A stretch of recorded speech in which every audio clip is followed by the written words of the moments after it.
ನಮಸ್ಕಾರ ವೀಕ್ಷಕರೇ, ಮಚ್ಚಿಮಲೆ ಯೂಟ್ಯೂಬ್ ಚಾನೆಲ್ಗೆ ಸ್ವಾಗತ. ನಾನು ಸಹನಾ. ಎಲ್ಲರೂ ಹೇಗಿದ್ದೀರಾ? ಖುಷಿಯಾಗಿದ್ದೀರಾ ಅಂತ ಅನ್ಕೊಳ್ತೇನೆ.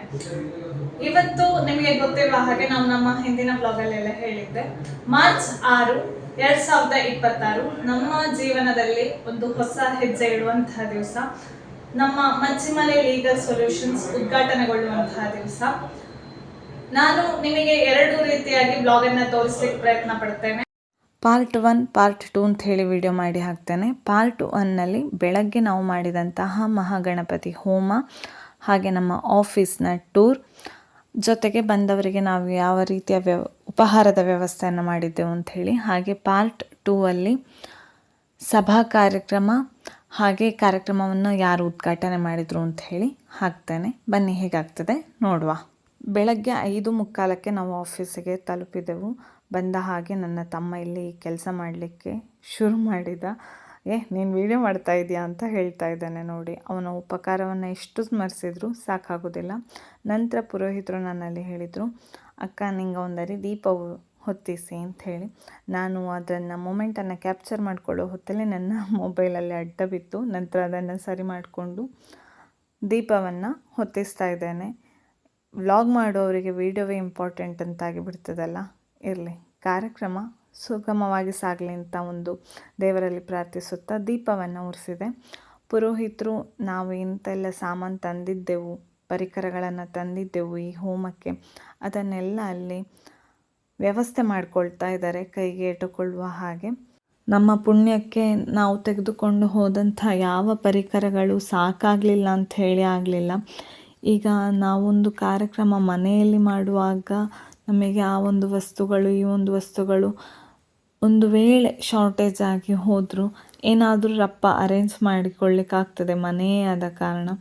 ಆದರೆ ನಾವು ಮನೆಯಿಂದ ಎಲ್ಲ ವಸ್ತುಗಳನ್ನು ಹೊರಗೆ ಬೇರೆ ಕಡೆ ತಗೊಂಡು ಹೋಗಿ ಕಾರ್ಯಕ್ರಮವನ್ನು ಮಾಡೋದು ಅಂತ ಹೇಳುವಾಗ ತುಂಬ ತಲೆಬಿಸಿ ಆಗುವಂಥದ್ದು ಇದ್ದೇ ಇರ್ತದೆ. ಆ ಒಂದು ತಲೆಬಿಸಿತ್ತು. ಆದರೆ ಪುಣ್ಯಕ್ಕೆ ಯಾವ ವಸ್ತುಗಳು ಸಾಕಾಗಲಿಲ್ಲ ಅಂತ ಹೇಳಿ ಆಗಲಿಲ್ಲ.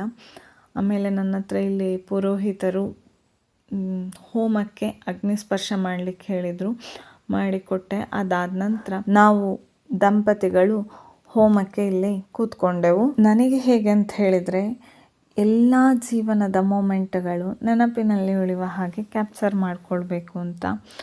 ಕೆಲವರಿಗೆ ಅದು ಬಾಲಿಶ ಅಂತ ಅನ್ನಿಸಬಹುದು, ಎಂತ ಅದೆಲ್ಲ ಬೇಕಾ ಅಂತ.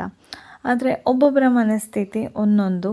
ಹಾಗಾಗಿ ಎಲ್ಲವನ್ನು ಸೆರೆ ಹಿಡಿದಿಡಲಿಕ್ಕೆ, ಎಲ್ಲವನ್ನು ಪ್ರೀತಿಯಿಂದ ಅಪ್ಪಿಕೊಳ್ಳಿಕ್ಕೆ ಇಷ್ಟಪಡ್ತೇನೆ. ಹಾಗಾಗಿ ನಿಮಗೆ ಸಾಧ್ಯವಾದಷ್ಟರ ಮಟ್ಟಿಗೆ ತೋರಿಸ್ಲಿಕ್ಕೋಸ್ಕರ ನಾನು ಒಂದಷ್ಟು ಕ್ಲಿಪ್ಪಿಂಗ್ಸನ್ನು ತಗೊಂಡಿದ್ದೇನೆ, ಆಯಿತಾ. ಆಮೇಲೆ ಈ ಸಲ ಹೇಗಾಯಿತು ನನಗೆ ಅಂತ ಹೇಳಿದರೆ, ಅಲ್ಲಿ ಇರುವ ಜಾಗದಲ್ಲಿ ನಾವು ಹೋಮವನ್ನು ಮಾಡಬೇಕು. ಜೊತೆಗೆ ಪೂರ್ವ ದಿಕ್ಕಿಗೆ ಹಾಕಿ ಮುಖ ಮಾಡಿ ಹೋಮ ಮಾಡಬೇಕು. ಅದು ಗೋಡೆ ಬದಿಗೆ ಆಗ್ತದೆ. ಆಗ ಯಾರಲ್ಲಾದರೂ ವೀಡಿಯೋ ಮಾಡಲಿಕ್ಕೆ ಹೇಳಬೇಕಿದ್ರೆ ನಮ್ಮನ್ನು ದಾಟಿಕೊಂಡು ವೀಡಿಯೋ ಮಾಡಲಿಕ್ಕೆ ಹೇಳಬೇಕಾಗ್ತದೆ. ಅದು ಕಷ್ಟ ಸಾಧ್ಯ. ಹಾಗಾಗಿ ಆಗಾಗ ಆಚೆ ಈಚೆ ಹೋಗೋದು ನಮ್ಮ ಪೂಜಾ ಕಾರ್ಯಕ್ರಮಕ್ಕೂ ತೊಂದರೆ. ಇದೆಲ್ಲ ಬೇಡ ಅಂತ ಹೇಳಿ ನಾನೇ ಮೊಬೈಲನ್ನು ಒಂದು ಕಡೆ ವೀಡಿಯೋ ಆನ್ ಮಾಡಿ ಪ್ಲೇಸ್ ಮಾಡಿ ಇಟ್ಟಿದ್ದೆ.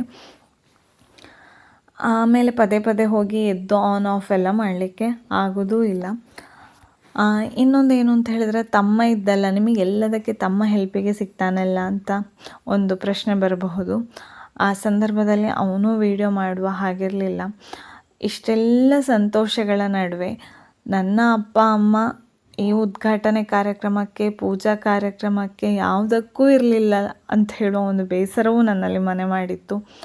ಅನಿವಾರ್ಯ ಕಾರಣ ಬಂದದ್ರಿಂದ ನಮ್ಮ ಉದ್ಘಾಟನೆಯ ಮುಂಚಿನ ದಿವಸ ಸಂಜೆ ಅದೊಂದು ಎಮರ್ಜೆನ್ಸಿ ಬಂತು. ತಂದೆ ತಾಯಿಗೆ ಹೋಗಲೇಬೇಕಾಗಿ ಬಂತು ನಮ್ಮ ಸಾಗರದ ಕಡೆಗೆ, ನಮ್ಮ ಊರಿನ ಕಡೆಗೆ. ಹಾಗಾಗಿ ಅವರು ಕೂಡ ಉದ್ಘಾಟನೆಗೆ ಇರಲಿಕ್ಕಾಗದ ಪರಿಸ್ಥಿತಿ ಬಂತು. ಅದು ಒಂದು ಬೇಸರ ನನ್ನಲ್ಲಿತ್ತು. ಆ ಒಂದು ಎಮರ್ಜೆನ್ಸಿ ಸಿಚುವೇಶನ್ನಿಂದಾಗಿ ನನ್ನ ತಮ್ಮನಿಗೆ ಪೂಜೆಗೆಲ್ಲ ಸೇರುವ ಹಾಗೂ ಇರಲಿಲ್ಲ. ಹಾಗಾಗಿ ಅವನು ಪೂಜೆ ಆಗುವಲ್ಲಿವರೆಗೂ ಆಫೀಸಿನ ಒಳಗೆ ಬರಲೇ ಇಲ್ಲ, ಆಯಿತಾ. ನಾವು ಏನು ದಂಪತಿಗಳಿದ್ದೆವು, ಗಂಡ ಹೆಂಡತಿ, ನಾವು ಮಕ್ಕಳು, ಇಷ್ಟೇ ಜನ ಪೂಜಾ ಕಾರ್ಯವನ್ನು ಮಾಡಿ ಮುಗಿಸಬೇಕಾಗಿ ಬಂತು. ಹಾಗಾದರೆ ನಿಮ್ಮ ಅತ್ತೆ ಮಾವ ಬರಲಿಲ್ವಾ ಪೂಜೆಗೆ ಅಂತ ಒಂದು ಪ್ರಶ್ನೆ ಬರಬಹುದು. ನಮ್ಮ ಮನೆಯಲ್ಲೆಲ್ಲ ದನ ಎಲ್ಲ ಇರುವ ಕಾರಣ ಅಷ್ಟು ಬೆಳಗ್ಗೆ ಬೇಗ ಅದರ ಕೆಲಸ ಮುಗಿಸಿ ನಂತರ ನಮ್ಮ ಮನೆಯಲ್ಲಿ ನಿತ್ಯ ಪೂಜೆ ಇರುವ ಕಾರಣ ಅದನ್ನೆಲ್ಲ ಮುಗಿಸಿ ಹೋಮಕ್ಕೆ ಬರಲಿಕ್ಕಾಗೋದಿಲ್ಲ ಅಂತ ಹೇಳುವ ಒಂದು ಪ್ರಸಂಗ ಕೂಡ ಇತ್ತು. ಹಾಗಾಗಿ ಅವರು ಹೋಮದ ಸಂದರ್ಭದಲ್ಲಿ ನನ್ನ ಅತ್ತೆ ಮಾವ ಆಗಿರಬಹುದು, ನನ್ನ ತಂದೆ ತಾಯಿ ಆಗಿರಬಹುದು, ಯಾರೂ ಇರಲಿಲ್ಲ. ಆದರೆ ಮನೆಯಿಂದ ಹೊರಡುವ ಸಂದರ್ಭದಲ್ಲಿ ನಾವು ಅವರ ಆಶೀರ್ವಾದವನ್ನು ತಗೊಂಡು ಆಫೀಸಿಗೆ ಹೊರಟದ್ದು. ಯಾಕೆ ಇದನ್ನು ಇಷ್ಟು ಬಿಡಿಸಿ ನಿಮ್ಮಲ್ಲಿ ಹಂಚಿಕೊಳ್ತಾ ಇದ್ದೇನೆ ಅಂತ ಹೇಳಿದರೆ, ನನ್ನನ್ನು ನೀವು ಮೊದಲಿಂದಲೇ ವ್ಲಾಗಲ್ಲೆಲ್ಲ ನೋಡ್ತಾ ಬರ್ತಾ ಇರ್ತೀರ. ಚಲನವಲನಗಳು ಎಲ್ಲವೂ ತಿಳಿದು ಇರದೇ ಇದ್ದರೂ ಒಂದಷ್ಟರ ಮಟ್ಟಿಗೆ ನಿಮಗೆ ನಮ್ಮ ಮನೆಯ ಪರಿಚಯ ಎಲ್ಲ ಇರುವ ಕಾರಣ ನಿಮ್ಮಲ್ಲಿ ಈ ವಿಷಯವನ್ನು ಹಂಚಿಕೊಳ್ತಾ ಇದ್ದೇನೆ. ಸುಮಾರಷ್ಟು ಜನ ಮುಂದೆ ಹೇಗೂ ಕೇಳ್ತೀರಿ ಅಂತ ನನಗೆ ಗೊತ್ತೇ ಇದೆ, ನಿಮ್ಮ ತಂದೆ ತಾಯಿ ಯಾಕೆ ಕಾಣಲಿಲ್ಲ ಅಂಥೇಳಿ. ಹಾಗಾಗಿ ಆ ಪ್ರಶ್ನೆಗೆ ಕೂಡ ಇಲ್ಲೇ ಉತ್ತರಿಸಿಕೊಂಡೆ ನಾನು. ಇರಲಿ, ಹೋಮದ ನಡುವೆ ನನ್ನದೊಂದು ಸಣ್ಣ ಕತೆ ಆಯಿತು ಅಲ್ವಾ. ಹಾಗೆ ಇಲ್ಲಿ ನನ್ನ ಗಂಡ ಇಡೀ ನಮ್ಮ ಆಫೀಸಿಗೆ ಪಂಚಗವ್ಯವನ್ನು ಪ್ರೋಕ್ಷಣೆ ಮಾಡ್ತಾ ಇದ್ದಾರೆ. ಶುದ್ಧ ಆಗಬೇಕಲ್ಲ, ನಮ್ಮ ಭಾರತೀಯ ನಂಬಿಕೆ ಅದೊಂದು. ನಾವು ಮುಂದೆ ವಾಸ ಮಾಡುವಂಥ ಕಟ್ಟಡದಲ್ಲಿ ಯಾವುದೇ ದುಷ್ಟಶಕ್ತಿ ಕೆಟ್ಟ ಶಕ್ತಿಗಳು ಬರದೇ ಇರಲಿ, ಏನೇ ಇದ್ದರೂ ಇಷ್ಟರವರೆಗೆ ಅದೆಲ್ಲ ಅಳಿಸಿ ಹೋಗಿ ಮುಂದೆ ಒಳ್ಳೆಯದಾಗಲಿ ಅಂತ ಹೇಳೋ ಒಂದು ನಂಬಿಕೆ ನಮ್ಮ ಭಾರತೀಯರದ್ದು. ಹಾಗಾಗಿ ಇಲ್ಲಿ ಪುಣ್ಯ ಪ್ರೋಕ್ಷಣೆಯನ್ನು ಮಾಡ್ತಾ ಇದ್ದಾರೆ ಇಡೀ ಆಫೀಸಿಗೆ. ಹಾಗೆ ಇಲ್ಲಿ ಹೋಮದ ವಿಧಿವಿಧಾನಗಳು ಆಗ್ತಾ ಉಂಟು.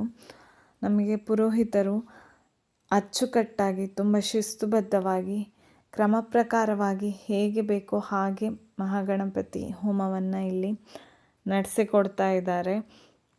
ಎಲ್ಲ ಇರುವಾಗ, ತುಂಬ ಜಾಗ ಇರುವಾಗ, ಪ್ರತಿಯೊಂದಕ್ಕೂ ವ್ಯವಸ್ಥೆ ಇರುವಾಗ ಎಲ್ಲ ವಿಷಯವನ್ನು ಮಾಡೋದು ಸುಲಭ ಆಯಿತಾ. ಅದೇ ನಮಗೆ ಏನೂ ಇಲ್ಲದ ಜಾಗದಲ್ಲಿ, ಕಡಿಮೆ ಜಾಗದಲ್ಲಿ ಇರುವುದರಲ್ಲಿ ಅಡ್ಜಸ್ಟ್ ಮಾಡಿಕೊಂಡು ಮಾಡೋದು ಹೇಗೆ ಅಂತ ಕೂಡ ತಿಳಿದಿರಬೇಕಂತೆ. ಮನುಷ್ಯನ ಗುಣ ಹಾಗಿರಬೇಕು ನಿಜವಾಗಿ. ಕಷ್ಟ ಕಾಲದಲ್ಲಿ ಬರುವಾಗ ಯಾವ ಥರ ನಾವು ಹೊಂದಿಕೊಂಡು ಹೋಗಬೇಕು ಅಂತ ಹೇಳೋದನ್ನು ಕಲಿತಿರಬೇಕು. ಸುಖ ಬಂದಾಗ ಹೆಚ್ಚು ಹಿಗ್ಗಲೂಬಾರದು, ಒಟ್ಟು ಸಮವಾಗಿ ಹೋಗಬೇಕಂತೆ. ಹಾಗೆ ಇಲ್ಲಿ ಶಿಸ್ತುಬದ್ಧವಾಗಿ ನಮಗೆ ನೆರವೇರಿಸಿಕೊಟ್ಟಿದ್ದಾರೆ. ಇರುವ ಜಾಗದಲ್ಲಿ ಅಚ್ಚುಕಟ್ಟಾಗಿ ಕ್ರಮ ಪ್ರಕಾರವಾಗಿ ನಮಗೆ ಮಹಾಗಣಪತಿ ಹೋಮವನ್ನು ನೆರವೇರಿಸಿಕೊಟ್ಟಿದ್ದಾರೆ. ಹೋಮದ ಹೊಗೆ ಇಡೀ ಆಫೀಸಿಗೆ ತುಂಬಿತ್ತು. ಅದು ನಿಜವಾಗಿಯೂ ಒಳ್ಳೆಯದು. ನಮ್ಮ ಆರೋಗ್ಯಕ್ಕೂ ಆ ಒಂದು ಹೊಗೆ ಒಳ್ಳೆಯದು. ಹಾಗೆ ವಾತಾವರಣವನ್ನು ಕೂಡ ಈ ಹೊಗೆ ಶುದ್ಧ ಮಾಡ್ತದೆ. ಒಂದು ಪ್ರಕೃತಿದತ್ತವಾಗಿಯೂ ಕೂಡ ಹೋಮ ಹವನ ನಡೆಸುವುದು ಭಾರಿ ಒಳ್ಳೆಯದಂತೆ. ಅದು ನಮ್ಮ ವಾತಾವರಣದಲ್ಲಿರುವ ಗಾಳಿಯಲ್ಲಿರುವ ಕಲುಷಿತವನ್ನು ಹೋಗಲಾಡಿಸಿ ಶುದ್ಧ ಗಾಳಿಯನ್ನಾಗಿ ಪರಿವರ್ತನೆ ಮಾಡ್ತದಂತೆ. ಹಾಗೆ ಇಲ್ಲಿ ಪೂರ್ಣಾಹುತಿಗೆ ಆಗುವಾಗ ನಮ್ಮ ಆಫೀಸಿನ ಸ್ಟಾಫ್ ಮತ್ತು ನಮ್ಮ ತುಂಬ ಆಫೀಸಿಗೆ ಉಪಕಾರ ಮಾಡಿದಂಥ, ಕೆಲಸ ಕಾರ್ಯಗಳಲ್ಲಿ ಉಪಕಾರ ಮಾಡಿದಂಥ ಬಂಧು ಒಬ್ಬರು ಸೇರಿಕೊಂಡ್ರು. ಇಲ್ಲಿ ಹೋಮದ ಪೂರ್ಣಾಹುತಿ ಆಗ್ತಾ ಉಂಟು. ಈಗ ಇಷ್ಟಾಗುವಾಗ ಇಡೀ ಆಫೀಸು ಹೊಗೆ ತುಂಬಿತ್ತು. ಕಣ್ಣು ಬಿಡಲಿಕ್ಕಾಗ್ತಾ ಇರಲಿಲ್ಲ, ಉರಿ ಆಗ್ತಾ ಇತ್ತು. ಒಂಥರ ಫಾಗ್ ತುಂಬಿದ ವಾತಾವರಣ ಅಂತ ಹೇಳ್ತೇವಲ್ಲ ನಾವು, ಅಂಥ ವಾತಾವರಣದಲ್ಲಿ ನಾವಿದ್ದೇವಾಯ್ತಾ. ಫುಲ್ಲು ಹೋಮದ ಹೊಗೆ, ಒಂಥರ ಮನಸ್ಸಲ್ಲಿ ಖುಷಿ. ಆ ಹೋಮದ ಕೊನೆ ಹಂತಕ್ಕೆ ತಲುಪಿತು. ಆರಾಮದಾಯಕವಾಗಿ ಯಾವುದೇ ಒಂದು ಕಿರಿಕಿರಿ ಇಲ್ಲದೆ ಒಂದು ಸಾಂಗವಾಗಿ ಹೋಮ ನೆರವೇರ್ತಾ ಉಂಟಲ್ಲ ಅಂತ ಹೇಳುವ ಖುಷಿ ಕೂಡ. ಅದರ ಜೊತೆಗೆ ಮುಂದಿನ ಈ ಆಫೀಸಲ್ಲಿ ನಮ್ಮ ಪಯಣ ಒಳ್ಳೆಯದಾಗಲಿ ಅಂಥೇಳಿ ದೇವರಲ್ಲಿ ಒಂದು ಭಕ್ತಿಪೂರ್ವಕವಾಗಿ ಪ್ರಾರ್ಥನೆ ಕೂಡ ಮಾಡಿಕೊಳ್ಳೋದು, ಇದೆಲ್ಲ ಇದ್ದೇ ಇರ್ತದೆ. ನನಗೆ ಇದನ್ನೆಲ್ಲ ನಿಮ್ಮಲ್ಲಿ ಹೇಳಿಕೊಳ್ಳುವ ಅಂತ ಅನ್ನಿಸ್ತಾ ಉಂಟು. ಜೊತೆಗೆ ಈ ವಿಡಿಯೋನಿಗೆ ಎಡಿಟ್ ಮಾಡುವಾಗ ಆ ಸಂದರ್ಭಗಳೆಲ್ಲ ವಾಪಸ್ ನನಗೆ ನೆನಪಾಗ್ತಾ ಉಂಟು. ಎಲ್ಲರಿಗೂ ಒಳ್ಳೆಯದಾಗಲಿ, ಎಲ್ಲ ಒಳ್ಳೆಯದು ಮಾಡು ಅಂತ ಹೇಳಿ ಆ ಮನಸ್ಸಲ್ಲಿ ಒಂದು ಬೇಡಿಕೊಳ್ಳೋದುಂಟಲ್ಲ, ಅದು ಎಲ್ಲರೂ ಮಾಡ್ತಾರೆ, ಜೊತೆಗೆ ಆ ದಿವಸ ನಾವು ಕೂಡ ಮಾಡಿದೆವು. ಯಾಕಂತ ಹೇಳಿದರೆ ಕಷ್ಟಪಟ್ಟು ಮೇಲೆ ಬರುವವರಿಗೆ ಭಗವಂತನಲ್ಲಿ ಯಾವತ್ತೂ ಮೊರೆ ಇಡ್ತಾ ಇರ್ತಾರೆ ಅವರು, ಒಳ್ಳೇದು ಮಾಡು, ಇಂಥದ್ದು ಮಾಡ್ತಾ ಇದ್ದೇನೆ ಅಂಥೇಳಿ. ಆ ಒಂದು ಸಂದರ್ಭ ನಮಗೆ ಇವತ್ತು ಹತ್ತಿರ ಬಂತು, ಈ ದಿವಸ ಕೂಡಿ ಬಂತು, ಅಷ್ಟನ್ನು ಮಾತ್ರ ನಾನು ಹೇಳಬಲ್ಲೆ. ನಿಮಗೆ ನಾನು ತುಂಬ ಉದ್ದ ಮಾತಾಡ್ತಾ ಇದ್ದೇನೆ, ಮಾತಾಡ್ತಾ ಇದ್ದೇನೆ ಅಂತ ಅನ್ನಿಸಬಹುದು. ಆದರೆ ಮನುಷ್ಯ ಒಂದು ಕಷ್ಟಪಟ್ಟು ತನ್ನ ಗುರಿಯನ್ನು ಸೇರುವಾಗ ಅವನ ಮನಸ್ಸಲ್ಲಿ ಇದ್ದದ್ದೆಲ್ಲ ಒಮ್ಮೆ ಹೊರ ಬಂದು ಬಿಡ್ತದಂತೆ. ನನಗೀಗ ಆ ಭಾವ ನನ್ನ ಮನಸ್ಸಲ್ಲಿ ಬಂದಿದೆ ಅಷ್ಟೆ.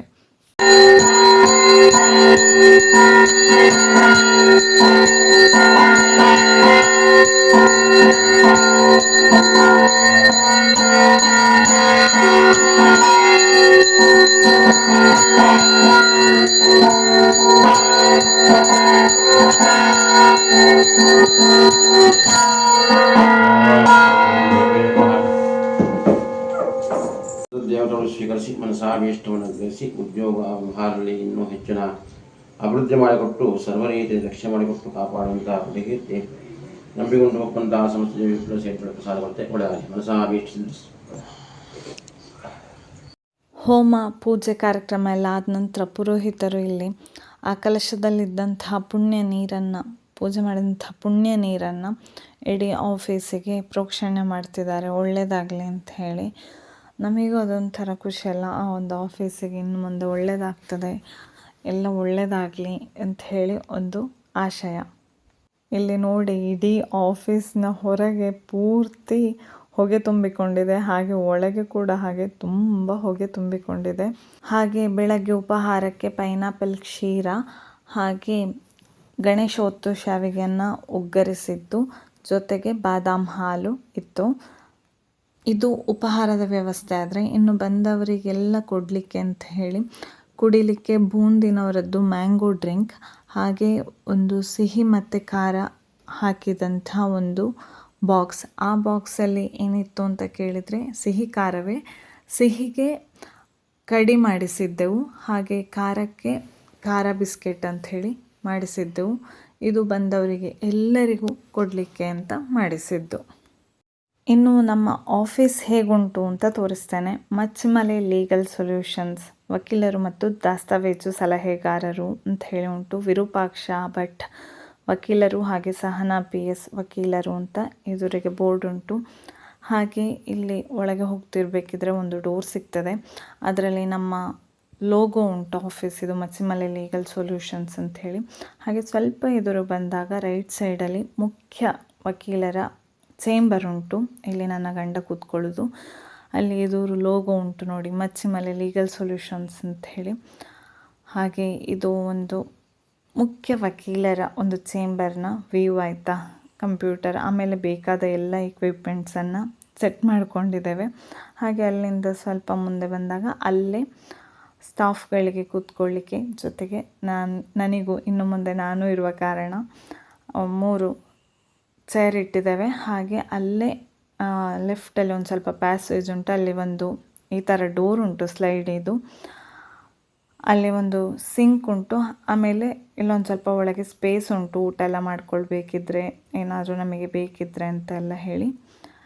ಈ ಥರ ಕಾಣ್ತದೆ ನೋಡಿ ನಮ್ಮ ಆಫೀಸ್.